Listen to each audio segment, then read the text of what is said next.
வணக்கம். சேஷாத்ரி, உங்களோட labour adviser, corporate trainer, past IC member. இந்த நியூ இசிஆர், ரிவாம்ப்டு இசிஆர் வந்து எல்லாரும் ஒர்க் பண்ணிட்டு இருப்பீங்க.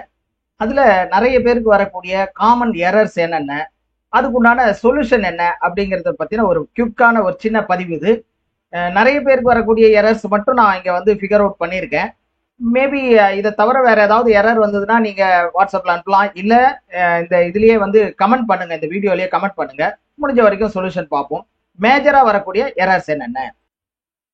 நிறைய பேருக்கு வரக்கூடிய எரர் இது பிபிஎஃப், அதாவது இபிஎஸ் வேஜஸ் வந்து எம்ப்ளாயர் எவ்வளவு கான்ட்ரிபியூட் பண்றாரோ அதோதான் எம்ப்ளாயியும் கான்ட்ரிபியூட், ரெண்டு பேரும் ஈக்குவல் ஷேர் இருக்கணும் அப்படிங்கிறது நம்ம எல்லாமே சட்டத்துல சொல்லியிருக்கு, செக்ஷன் 6லயும் சொல்லியிருக்கு.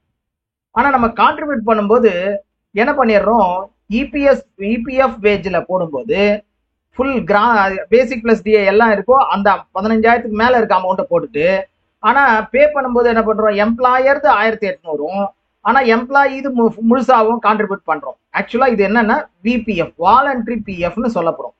இந்த வாலண்டரி பிஎஃப் எப்படி காமிக்கணும் அப்படின்னா, இப்போ முதல்ல இருக்கிறது வந்து பாத்தீங்கன்னா இது கிராஸ் வேஜ், இப்ப இந்த தெரியும்னு நினைக்கிறேன், கிராஸ் வேஜ். ரெண்டாவது இருக்கிறது வந்து இபிஎஃப் வேஜ். இந்த இபிஎஃப் வேஜ்ல எம்ப்ளாயர் 1,800 ரூபாய் தான் கட்டுறாரு இபிஎஃப் அப்படின்னா நீங்க 15,000 தான் போடணும். ஆனா இங்க பிஎஃப் கான்ட்ரிபியூஷன் இருக்கு இல்லையா, அதை வந்து நீங்க வந்து ஃபுல்லாவே எவ்வளவு வேணுமோ இங்க வந்து நீங்க வந்து மென்ஷன் பண்ணிக்கலாம், எவ்வளவு வேணாலும் ஆட் பண்ணிக்கலாம். பிஎஃப் கான்ட்ரிபியூஷன் இது வந்து பெய்டு பை மெம்பர். இந்த வேஜஸ் என்ன பண்ணனா நீங்க எம்ப்ளாயி ரெண்டு பேரும் கான்ட்ரிபியூட் பண்ணக்கூடிய அமௌண்ட் போடணும். ஃபார் எக்ஸாம்பிள் இங்க நீங்க என்ன பண்ணீங்க, 25,000 போட்டீங்கன்னா என்ன ஆகும், எரர்னு வரும். ஆனா எம்ப்ளாயரும் அவ்வளவு பே பண்ணாருன்னா எரர் வராது.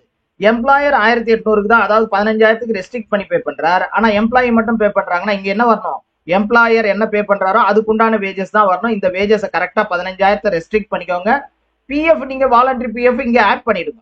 EPF contribution, employee contribution account number 1ல எம்ப்ளாயி பண்றாரு இல்லையா, இதுல 1,800 பத்தி இங்க 1,800 பிளஸ் போட்டு ஒரு 2,000 ரூபாய் எவ்வளவு அவர் கான்ட்ரிபியூட் பண்றாரு பண்ணலாம். இப்படி பண்ணா எந்த இதுவும் வராது. அதை பண்ணாம நீங்க பண்ணிட்டீங்கன்னா எரர் வரும். இந்த இடத்த பொறுத்த வரைக்கும் இங்க 15,000 போட்டீங்கன்னா எம்ப்ளாயி ரெண்டு பேரும் ஈக்குவல் கான்ட்ரிபியூஷன் பண்ணணும் அப்படிங்கறத என்ஷூர் பண்ணிக்கோங்க. சோ இந்த எரர்ல இந்த மாதிரி நீங்க வந்து ஈஸியா இதுல இருந்து வெளியில வந்துடலாம். அடுத்த எரர், அதிகமா வரக்கூடிய எரர் என்னன்னு பாத்தீங்கன்னா, UAN not linked to your establishment or date of joining missing, date of exit updated. இது என்னன்னா, பழைய எம்ப்ளாயிஸ், முன்னாடி பண்ண எம்ப்ளாயிஸ் யாராவது டேட் ஆஃப் ஜாயினிங்கே இருக்க மாட்டாங்க, அவங்க நம்ம எம்ப்ளாயி தான், நம்ம கிட்ட ஒர்க் பண்ணிருப்பாங்க, ஏதோ ரெக்கார்ட்ல டேட் ஆஃப் ஜாயினிங் மிஸ் ஆயிருக்கலாம். அப்ப என்ன பண்ணும், ஜாயின்ட் டிக்ளரேஷன் மூலமா நீங்க வந்து அவங்களோட அப்பாயின்மெண்ட் லெட்டர் அதெல்லாம் வச்சு ஜாயின்ட் டிக்ளரேஷன் மூலமா date of joining, correct date of joining அதுல கொண்டு வரணும், ஜேடி மூலமா பண்ணணும். இல்ல ஒரு சில எம்ப்ளாயி தெரியாம நீங்க என்ன பண்ணிருப்பீங்க, டேட் ஆஃப் எக்ஸிட் மார்க் பண்ணிட்டு இருப்பீங்க, ஆனா அவர் நம்ம எம்ப்ளாயி தான், அதனால நீங்க கட்டிட்டே இருப்பீங்க, முன்னாடி அக்செப்ட் பண்ணிட்டு இப்போ பண்ணாது. என்ன பண்ணப்போ, தவறான டேட் ஆஃப் ஜாயினிங் நான் அப்டேட் பண்ணிட்டேன், அதுக்கு ஒரு ஜேடியை ஃபைல் பண்ணிடணும். இப்படி பண்ணீங்கன்னா இந்த எரரும் போயிடும். இந்த எரர்ல இருந்தும் நம்ம ஈஸியா வெளில வந்துடலாம். அடுத்த எரர் பாத்தீங்கன்னா, எம்ப்ளாயி வந்து 58 வயசுக்கு மேல இருப்பாங்க, அவங்க வேலை செஞ்சுட்டு இருப்பாங்க. அவங்க வேலை செஞ்சுட்டு இருக்கும்போது என்ன பண்ணுவோம், இபிஎஸ் அவங்களுக்கு கிடையாது, 58 வயசுல தானாவே ஸ்டாப் ஆயிடும், அது நமக்கே தெரியும். அப்ப என்ன பண்ணணும், இவங்களதெல்லாம் எரர் தான் வரும். என்ன பண்ணணும்னா, முதல்ல போய் டேட் ஆஃப் எக்ஸிட் இபி, அங்க பாருங்க இந்த அவரோட மெம்பர் ப்ரொஃபைல்ல போயிட்டு மார்க் எக்ஸிட் அதுல பிரஸ் பண்ணீங்கன்னா, கிளிக் பண்ணீங்கன்னா update exit date of EPS only, இபிஎஸ்ல மட்டும் டேட் ஆஃப் எக்ஸிட் மார்க் பண்ணு அப்படிங்கறத கிளிக் பண்ணிட்டு அங்க சூப்பர் அனிவேஷனோ ஏதோ செலக்ட் பண்ணி அந்த டேட் அதுவே இதுவாயிடும். 58 வயசுக்கு மேல 58 வயசு கம்ப்ளீட் ஆன டேட் அதுவே காமிச்சிடும். அந்த டேட்டை அப்படியே சேவ் பண்ணி அப்ரூவல் பண்ணிடுங்க. அப்ரூவல் பண்ணிட்டீங்கன்னா இந்த ப்ராப்ளம் சால்வ் ஆயிடும். முதல்ல டேட் ஆஃப் எக்ஸிட் இபிஎஸ், அதாவது பென்ஷன் வேஜஸ்ல உங்களுக்கு வந்து டேட் ஆஃப் எக்ஸிட்டை பண்ணிடணும். பண்ணதுக்கு அப்புறம் இசிஆர்ல என்ன பண்ணோம்னா, இசிஆர் செலான் நம்ம அப்லோட் பண்றதுல இபிஎஸ் வேஜஸ் 0ன்னு போடணும். அது என்னன்னா, இபிஎஸ் வேஜஸ் எங்க வரும் அப்படின்றத பார்த்து அதுல 0 போடணும், கான்ட்ரிபியூஷனும் 0ல இருக்கணும்.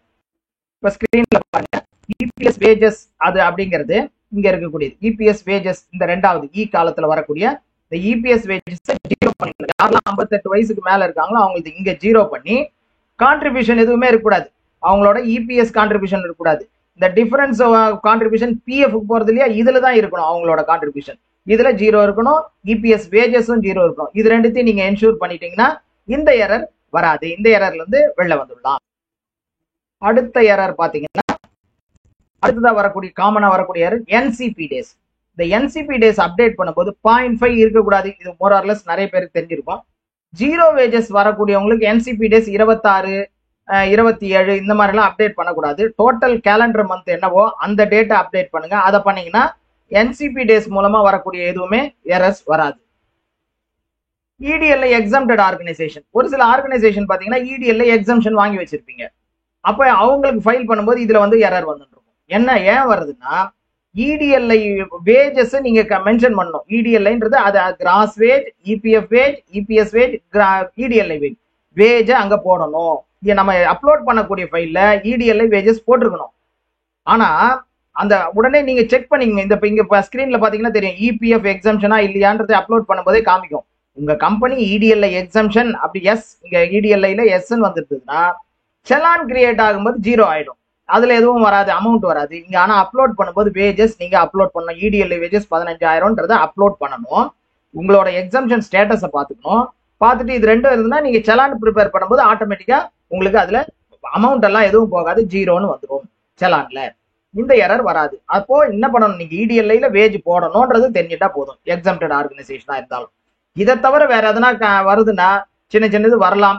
உங்களால சால்வ் பண்ண முடியல அப்படின்னும் போது வாட்ஸ்அப்ல அனுப்பிச்சிங்கன்னா முடிஞ்ச வரைக்கும் பார்த்து சொல்றேன். இல்லைன்னா நீங்க பிஎஃப் ஆஃபீஸ்க்கு employerfeedback@epfindia.gov.in இந்த முகவரிக்கு நீங்க வந்து மெயில் அனுப்பலாம்.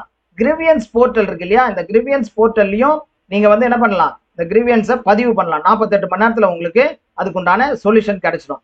இது தவிர வேற எந்த மாதிரியான எரர்ஸ் வந்ததுன்னா கீழே மென்ஷன் பண்ணுங்க, முடிஞ்ச வரைக்கும் சொல்யூஷன்ஸ் தரேன். தேங்க்யூ.